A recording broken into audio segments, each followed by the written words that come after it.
Hi, and welcome back to Tuba People TV. I'm here on location in the basement of Symphony Center Orchestra Hall, with Gene Pokorny, the principal tubist of the Chicago Symphony Orchestra. Thanks, Gene, for being with us. Certainly. Nice to have you here. Pleasure. Now, Gene, it was 1988 when you came to the Chicago Symphony? Took the audition in 88, 88. And started in 89. Fall I had of to 89. finish my season with St. Louis, and I'd started because the audition wasn't until the fall. It was like September or October of 88. So. Okay. Yeah, that comes back to the memory now. Thanks. I'm wondering, as we've discussed, you had several lessons with Mr. Jacobs, a handful at the very least. I think you said maybe around 6 lessons. Something like that, 6 or 8. 6 or 8. What led to your decision to study with Mr. Jacobs initially? Well, it was to go chronologically. I first heard him play in May of 1973. The Chicago Symphony was on tour. They came to San Diego, and a bunch of us trundled down to San Diego from the University of Redlands and heard a concert that they played. And it was Mahler 5 and some other things on the program. And it was a very eye-opening experience to hear that brass section. And honestly, I wasn't that impressed with the tuba playing because I've been surrounded by great tuba players in my life. I mean, Right. Tommy Johnson and Roger Bobo. Exactly. So I heard good tuba playing that night, but I was really impressed with the horns. Probably the most impressive person on stage was Jay Friedman. I mean, it was pretty remarkable. Mm-hmm. And at least that's what's stuck in my mind. And then it was the next month, in June of 1973, when the first International Tuba Symposium happened that Harvey Phillips arranged down at Indiana University. And I heard Mr. Jacobs give a lecture there. And it was interesting. I mean, it was the first time I heard him speak, and he was talking a lot about a lot of concepts, and a lot of the stuff, intentional or whatever, just kind of went over my head. It didn't quite make a lot of sense for what I was but it was certainly interesting. Finally, it was in 1980, something like that, when the Utah Symphony was on tour in Europe, and Bob Tucci, who I ran into in Munich, made a real point of saying, look, when you go back to America, when you're flying back to Salt Lake City, you just stop in Chicago. You should stop in Chicago. He said, I'll even call up Mr. Jacobs. But he went ahead, called up Arnold Jacobs, and by golly, I got a layover in Chicago. And I went and I saw him over at the Fine Arts Building for about an hour.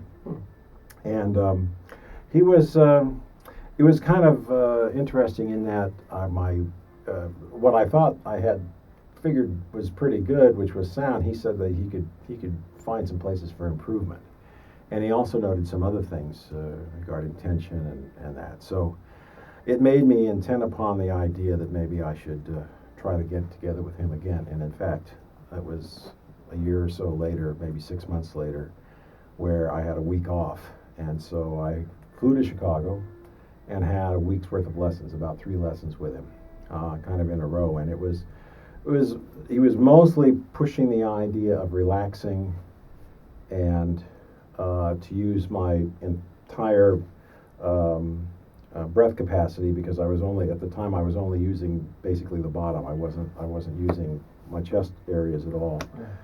And he also had this idea of vibrato, which I thought was kind of interesting.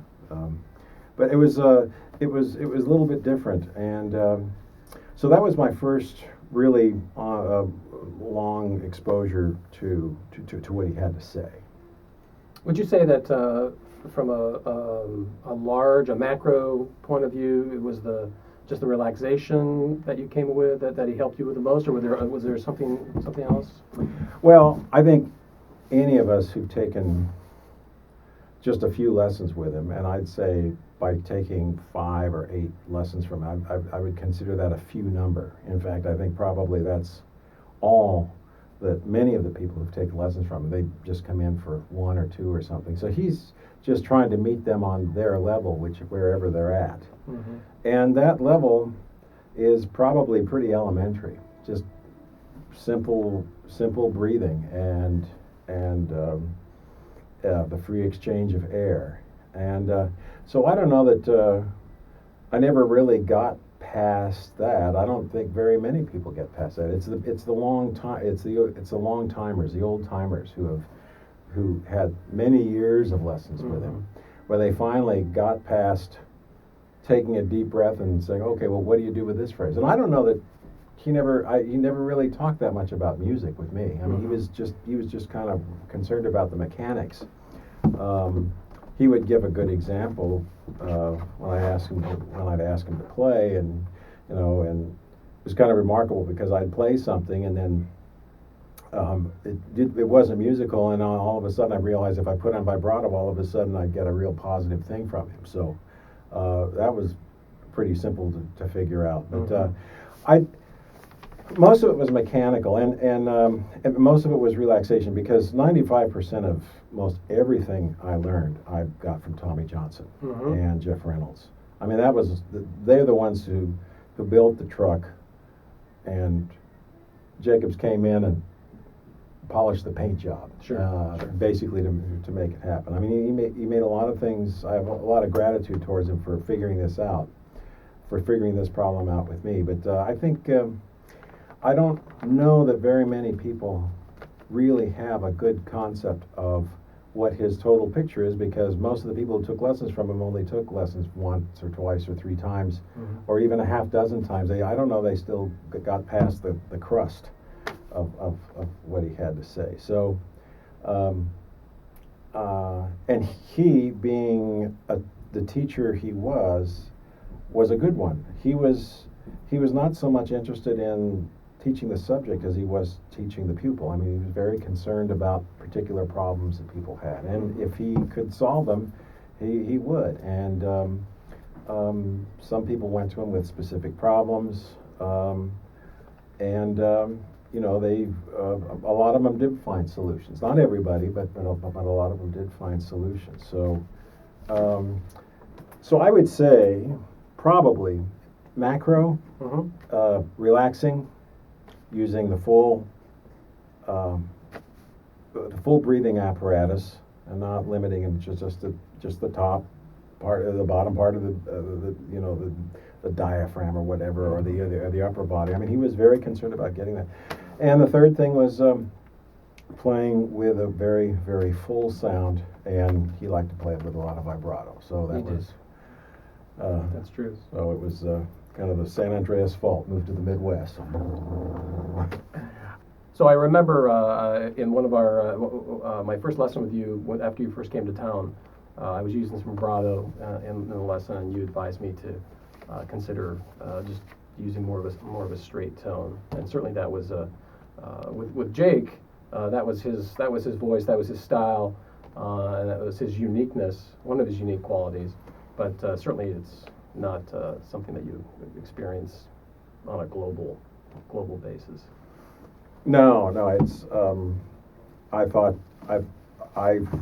what he did was, well, it was stylized. It was his idea of what it should sound like, and in at least 95% of what you do on stage, you are playing with a section. You're playing with a woodwind section. You're playing with the bassoons. You're, of course, playing with the trombone section. You're playing a lot with the double bass section.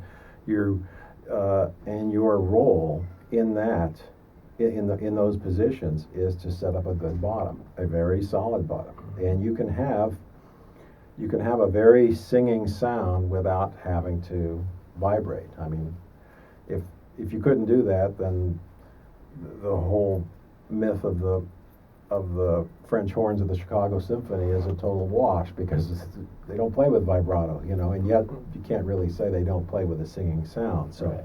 But I'd say probably most of the time when you're playing on the bottom of the orchestra, your role is to be solid and to be extremely reliable regarding pitch, extremely reliable regarding rhythm, to be very cognizant of what degree in the chord you're playing, because if you're playing the fifth of the chord, why, you know, you gotta eke it up a bit. You know, if you do happen to have some big stuff in a Bruckner symphony, and you're in the first inversion, you're playing the third of the chord. You've got to be thinking on the lower side of, when you're playing the third of the third of a major chord. So I mean, that type of stuff. That's most important. And sure, when you have a solo, you can do whatever you want, but you can play with vibrato or do any number of things. In fact, I generally try to be outrageous when it comes to little solos like in Petrushka or American in Paris and that, and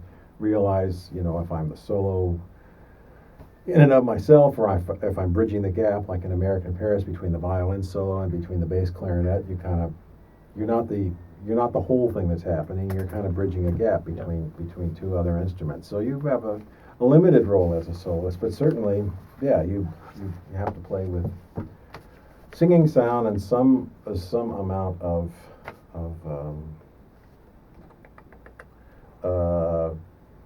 your own personality, but then you've got to be just like a great jazz player and just get right back into the middle and have that supportive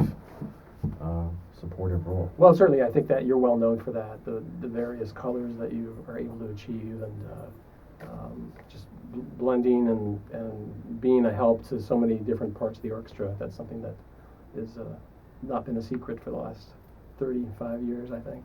So you know, it was in 1998, so it was 14 years ago that Mr. Jacobs passed away in October, and it was 14 years ago this week, because this is the Midwest Week, that you really did a wonderful thing by hosting and more or less producing a very touching, wonderful tribute memorial service to Mr. Jacobs. And I didn't put this on your list of questions because it's not a question, but I wanted to go on record as saying how much I appreciated all that you did for him and for his legacy and his memory at that service.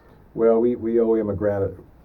He was very gracious in all that he gave, and he came across as a really nice guy who happened to play well.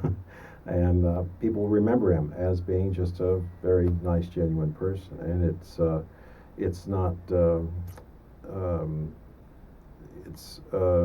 was the most natural thing in the world to have a tribute to someone who basically anchored the CSO brass section for all those many years. I remember when I first got into the orchestra, a rather uncomfortable situation, because the person who came to conduct early on when I was here was Leonard Slatkin, the conductor of the St. Louis Symphony, where I just left. Right. In other words, I left St. Louis to come up to Chicago, and Leonard wasn't so happy about that. But he did come in and conduct Chicago, and I went up to him at one of the breaks, and I asked him what he thought. He said, well, you know, he always heard about the Chicago Symphony brass section, and you know, it's led, you know, by Herseth, you know, on the top of that. He says, well, not really.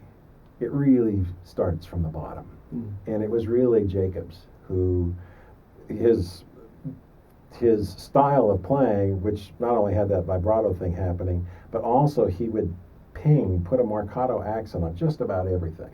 I mean, that he would start notes that way. And he says it kind of evolved that way because he thinks that's because the hall here in Chicago is so dead, even after the renovation back in 1997 or 1998. I think it was 1997. It's still a very it's not a very resonant hall. But what Jacobs managed to do, and you can hear it very clearly on that trombone tuba recording that was done in the late 60s, is that there's a lot of ping on the attack, not a whole lot on the follow through, but certainly a lot of ping, and it's something that's necessary. And so Slatkin recommended to me that I start to concentrate more on putting some more of the ping on the front end of the note, and then that really kind of helped everybody else, because then they could hear it a little bit better. And between, I guess, you know, when Jake started in 1944, he started this, and then you know, it was going pretty well. The brass section was going pretty good, and then Herseth joined 4 years later. And between having the underpinning on the bottom and Herseth leading on the top, and all the willing people in the middle allowed to be pushed and led, I mean, that kind of started this whole brass section phenomenon that Chicago was known for. It wasn't a PR bit. It actually happened. It really did. You go back and listen to the recordings, you'll hear it. Yeah. Well, thank you so much for taking the time to be with us. Puddles, our loyal University of Oregon mascot, is always reminding me, because I would walk out of the house with nothing, but he always says, you have to bring Mr. Pokorny a little something from Oregon. So what Puddles chose for you was this genuine bag of University of Oregon dark chocolate duck nuts. And Well, you just don't get that every day, do you, boys and girls? So, on behalf of Puddles and all of us at University of Oregon, thank you so much Pleasure. for spending this time with us. Pleasure, and Mike. sharing your thoughts. Thank you for doing what you're doing with this website. This is wonderful. So, All right. good. And now, back to you.